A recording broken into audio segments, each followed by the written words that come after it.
You want me to start? Okay. Yeah. I'm the Chief Creative Officer of Kansas City Pioneers. I have absolutely no skill when it comes to Rocket League whatsoever. The only skill I do have is taking, the amazing plays and a lot of the introspective dialogue that I get to have with some of the players, and create stories from that and help to really build the brand and tell people about why James and his coaching style and the rest of the team have such a good fluid connection together, why their chemistry is so important, and why they're a team to continue to look out for as our organization grows along with them. I'm Emery, Michael. Been playing Rocket League for like 5 years now, since it came out. And I've been around the pro scene since like 2017 when I turned 15, because that's when I was eligible. And I've been on the Pioneers for about 2 months now, 3 months now, something like that, since the start of the split. We've been doing pretty well with our coach, JG. Thank you, JG. Thank you very much. All right, I'm James, JG7. I actually only got into the pro scene just a couple months ago, and I've kind of quickly accelerated to now coaching a top 5 team, which is insane. Yeah, I mean, I don't really, in terms of like skill, I guess I'm like okay at the game, but it's nothing to really write home about. So, yeah, and I also just want to quickly like talk about the rest of our team just real quick. Beast Mode, we have a 15-year-old who literally just became a pro a couple months ago. He just turned the eligible age of 15 a month ago.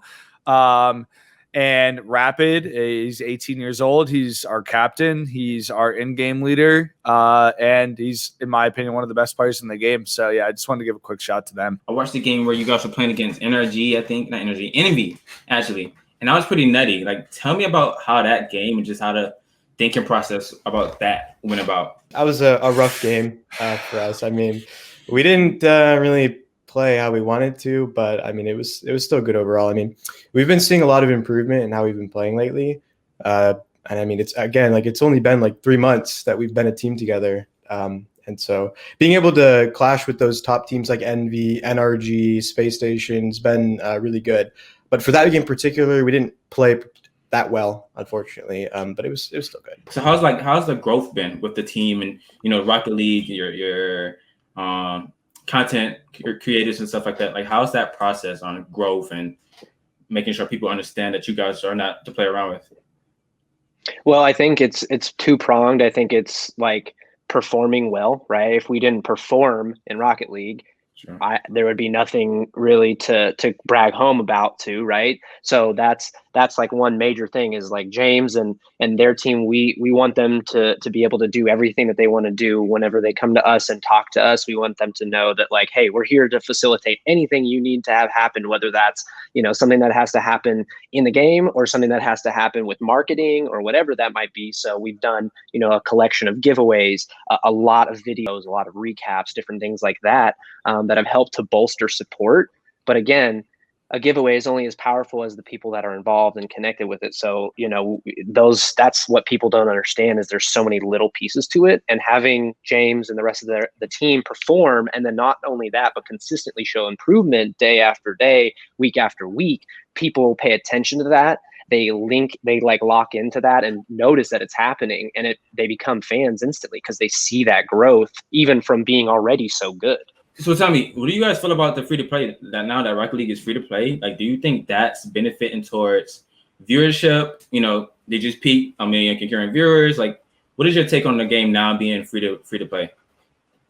I mean, I think I could speak on this. I'm actually a full-time streamer in Rocket League, so I am really looking forward to it because all right, obviously Epic Games is massive and Fortnite has huge viewership numbers in terms of Twitch and YouTube. And I think Rocket League is a game that has a lot of potential for especially like the younger audience that I think Twitch and YouTube tends to cater towards, like how Minecraft has dominated YouTube for 10 years.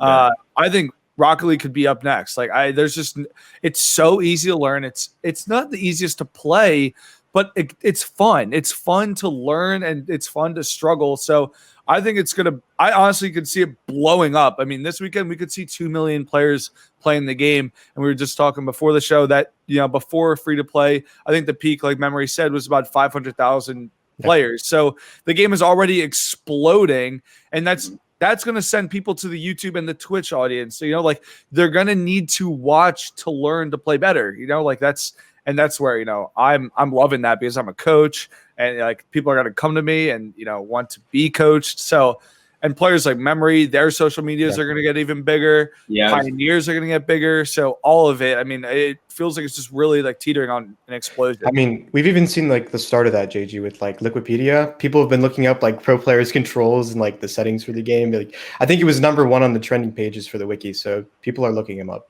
And I was just about to ask that, like, people like you, Memory, who are like professionals in the game, and then like you, Sam, who are like the chief creatives. Do you change what you guys put out as far as content? And it's like, okay, now I need you, Memory, to make a 15-second, 30-second video on your settings, and then we push it out to Twitter or whatnot. No, because frankly, like, James does his streaming, and then of course we also have content creators that strictly create and play Rocket League.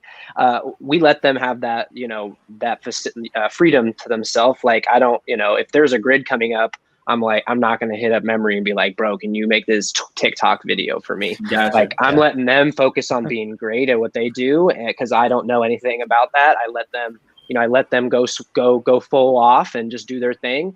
And then when it comes to creating content, it's just all my job is working with the creative team to take what they're doing and the story they're writing with our team, and to make that present for other people to see what's happening. So I can do that through interviews, through graphics, through video. You can do that through a lot of different ways. So, because do you plan on? Are you in high school still? No, I'm in my first year of college. Oh shit! I was gonna ask, like, is college an option? Are you pondering on just going head in Rocket League, or are you going to use college to?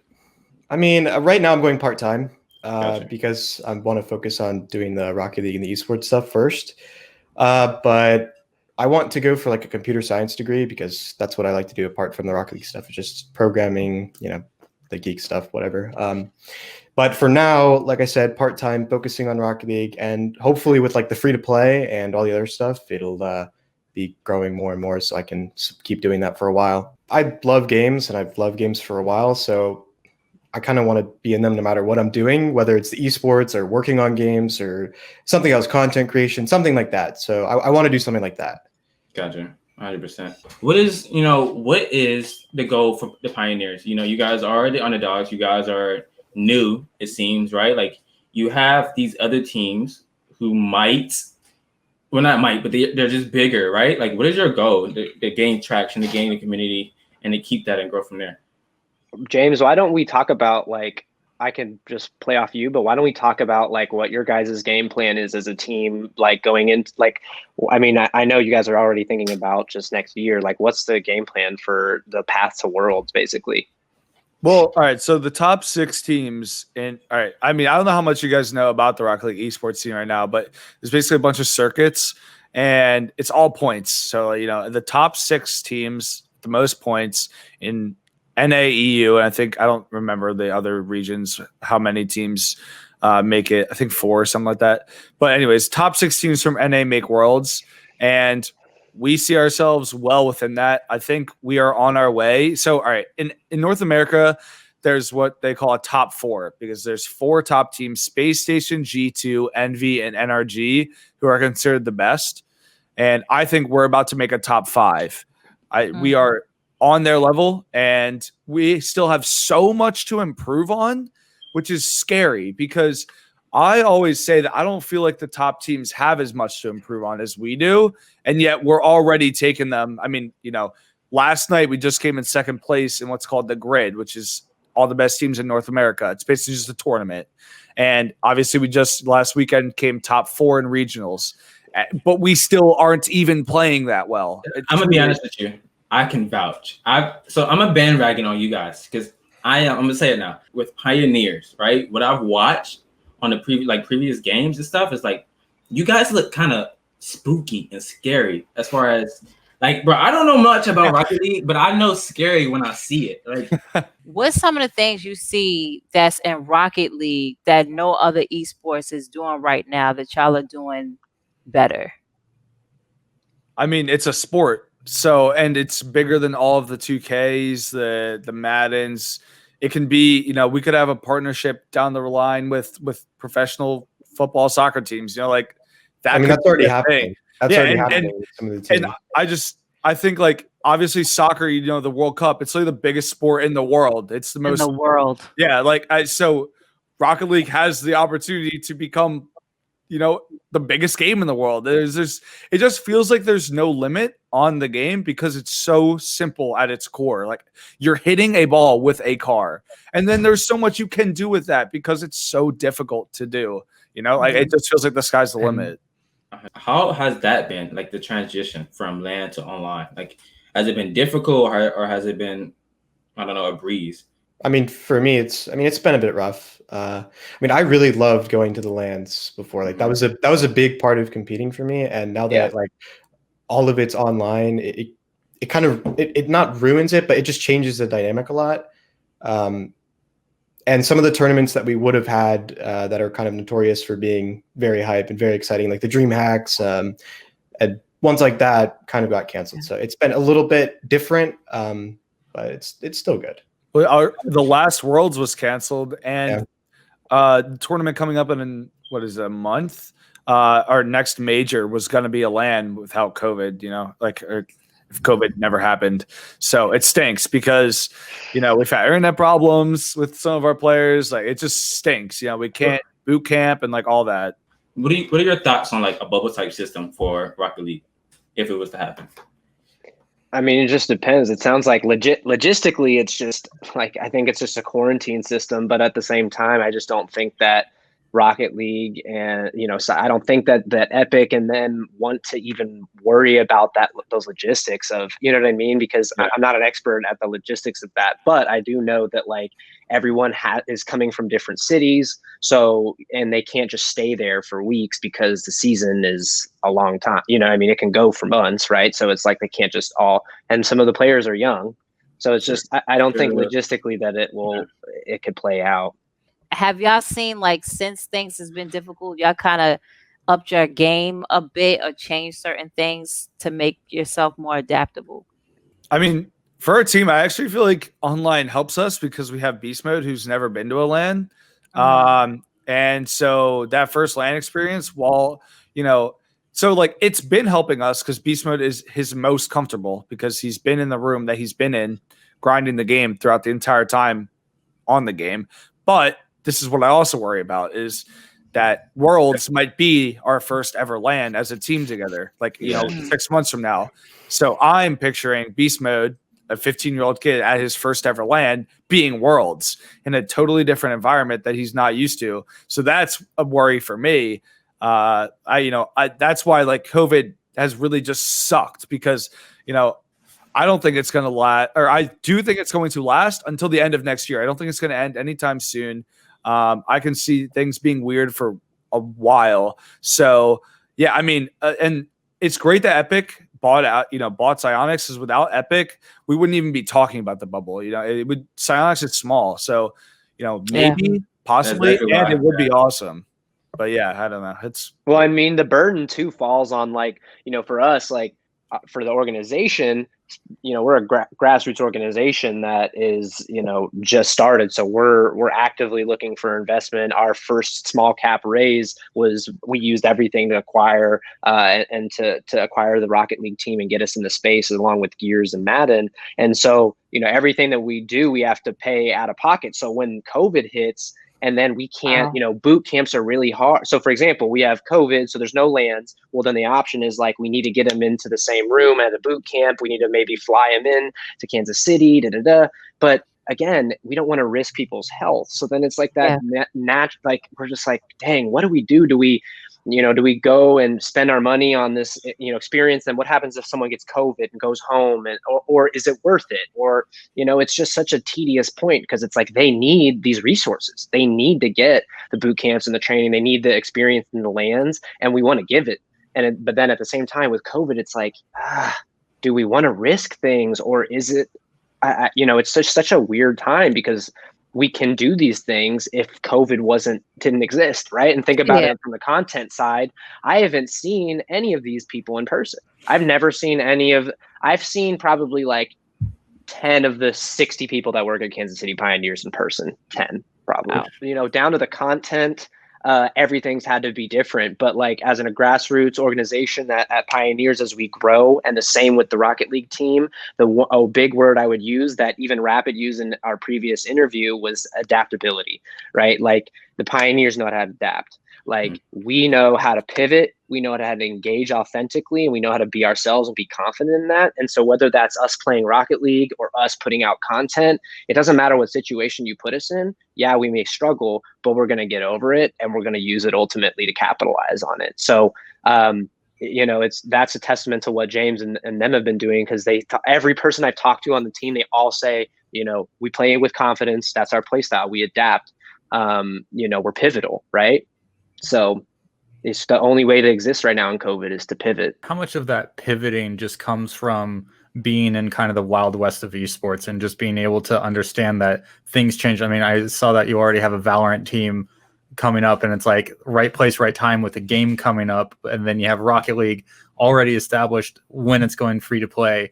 How does the wild west of esports fit into your approach for COVID, and how kind of familiar is that? Well, I think that, and I'll let James and them talk in terms of how it affects, like, you know, training and those types of things, because I'm not privy to those details. But in terms of on the organizational side, it is, you know, it's a classic case in the esport industry of like a lot of OGs that have seen how the industry has gone for a long time, and they want to keep it that way, maybe.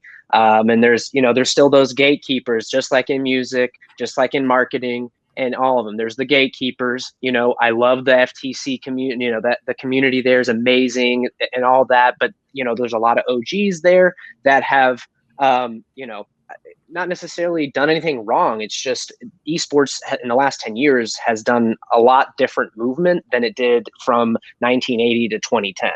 Right. So we've seen a different kind of progress in the industry. So in terms of Wild West, I'd say that there's a lot of disruption happening. But I think that because we're at this point where so much disruption is happening, that people are willing to accept and align themselves with brands that they just now find out about. We gain fans within one game. I see it happen live in chat, where people will literally be like, oh my God, if they win this game against NRG, I'm going to buy a hoodie right here. And I literally, like, I just saw it happen last night. You know, it's like, oh, if they do this, I'm going to be a fan. And it's like people are willing to attach themselves to anyone that is portraying an authentic story and showing them that they can be something greater than themselves, right? I think that Kansas City Pioneers, both Rocket League and in all the esports that we do, what we want to promote is that, like, if you believe in yourself and you work with people who trust you and you work with people who are honest with you, that will always communicate with you and get you what you need, like that's you know, it's priceless, right? And so we want to show that, yeah, we've been around for 8 months, but we want to be here for 50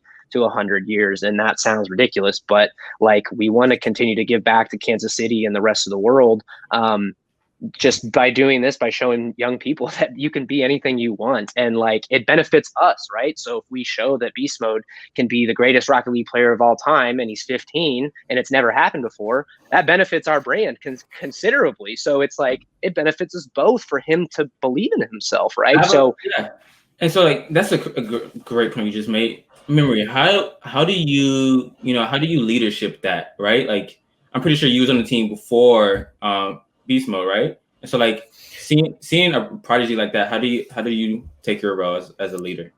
I mean, it was a bit complicated. I actually came in after Beast Mode, but I had technically been on the team before. But when I joined, it was already Rapid and Beast Mode. And a lot of like the work that we've been doing, I mean, over the past 3 months, has been trying to help Beast Mode and to develop him into the player that we know he can be. And a lot of it has started with his confidence, you know, because he's young, he's 15. Right. He doesn't, I mean, this is the first time he's doing this. So we always try to remember that. We're just trying to help him through it. I mean, JG, like he's done a really good job, right? I mean, yeah, no, he's been incredible. I mean, and it's great having, well, Memory is like the veteran on the team, you know, Rapid, even though they're the same age, Memory has been around almost as, I mean, there aren't many players in the game right now that have been around for as long as you, right? Memory, like there's, I mean, only a couple people, and those people that have been around longer are not as good, really. I mean, besides, you know, your Garrett's and stuff, but like, you know, terms of like Kenovi and those kinds of players, I feel like Memory is one of the best of those original players. So it's honestly been great for me because coming in, you know, like I don't have the experience that Memory and Rapid did. I just kind of had, you know, what I could bring in a team atmosphere and my understanding of the game. But Memory and Rapid have been great in fostering Beast Mode's confidence. And, you know, we want to send him on the right path. We don't want him creating bad habits at the start because we know what it takes to be great. And we're pretty much just like pushing Beast Mode in that direction and then trying to find that fine line on how, you know, how far we can push him or, you know, not giving him enough critiques in that kind of sense has been probably our biggest challenge. But I mean, yeah. Yeah, and I mean, I relate to Beast Mode and like what he's going through because I made it when I was 15 initially, like a month after I had turned 15. So I was just kind of thrust into it, and when I joined, I didn't really have the same kind of support that I think I probably should have had for that because it was so new at that point that no one was really ready to do that, and it was only like the 3rd season of the league. So we're just trying to do that for Beast Mode right now. So Beast Mode does this thing where he tries to pinch the ball with his car against the wall pretty much all the time. So basically, just think of something in a video game that no one really does. Beast Mode does it more than anyone else, and he does it better than everyone else. And like that's something where he's already now progressing the game. And as he continues to get better, it's something that I could genuinely see him kind of trademarking. Like people talk about it. If Pioneer could collab with anybody right now, any brand, any whatever, who would it be? What would it be? And I want 3 different answers. So Sam, James, and Memory. Dang, he's the man in 3 different. I want 3. Who wants to go first? I'm not ready. I'm not ready. I think I'm ready. It'd probably be LeBron James just because he's like my favorite personality athlete ever. Like I've always like he's just the best. He's the greatest of all time. And I just think it would be so cool to have him, I don't know, play Rocket League with me or something like that. Like that would be dope. Like even though like I could have said Messi too, but like I just wanted to go like I mean I wanted someone from North America, like someone here, someone that like, you know, is around. Like Messi isn't really around. Like you don't really hear him doing things with other people. Like, you know what I mean? Messi's great, but like LeBron does like LeBron made a school for people. Like that's cool. Like, you know? Exactly. So yeah, I would say LeBron James. I feel you. That's a dope answer. All right, who next? Come on now. I'll take a Memory, and I think for us, like the greatest partnership / collab to ever in the history of the Pioneers for 100 years from now. Wow. Like now, if we did this partnership, it would reverberate for an eon. Kansas City Pioneers, Patrick Mahomes. As soon as at the end, I was like, I know where he's going now. All right. If we like Patrick Mahomes and KCP, that is a match made in heaven, ladies and gentlemen. Patrick, you heard I was it. thinking Chiefs in general, but yeah. Chiefs just come by association. That's That you, would be right? perfect. Okay. All right, remember the last one. What you got? I honestly, I'd probably say any soccer player because I love soccer and that's why I'm playing the game in the first place. And to be able to represent an org or something like that is aligned with like Messi or like Ronaldo or something like that would be huge for me. 100%. I'm curious, what's your team in England? I know James is a Tottenham fan. I'm a Tottenham fan. Yeah, I don't really have any particular one because honestly, lately I haven't been able to watch as much because we've been so busy. Right. So I don't have any in particular, and that's why I didn't say like any particular name. Just maybe some of those. I'm a soccer kid too. I love Gareth Bale came back, baby. Yeah, I know. So exciting, dude. So excited. Oh my God. It's like LeBron coming back to Cleveland for us. It's literally like the craziest thing ever. It's the homecoming. No, exactly. It's so cool. It's so exciting. Listen, I would have said Gareth Bale, but he owns an esports org, so I didn't want to say, you know, like, yeah.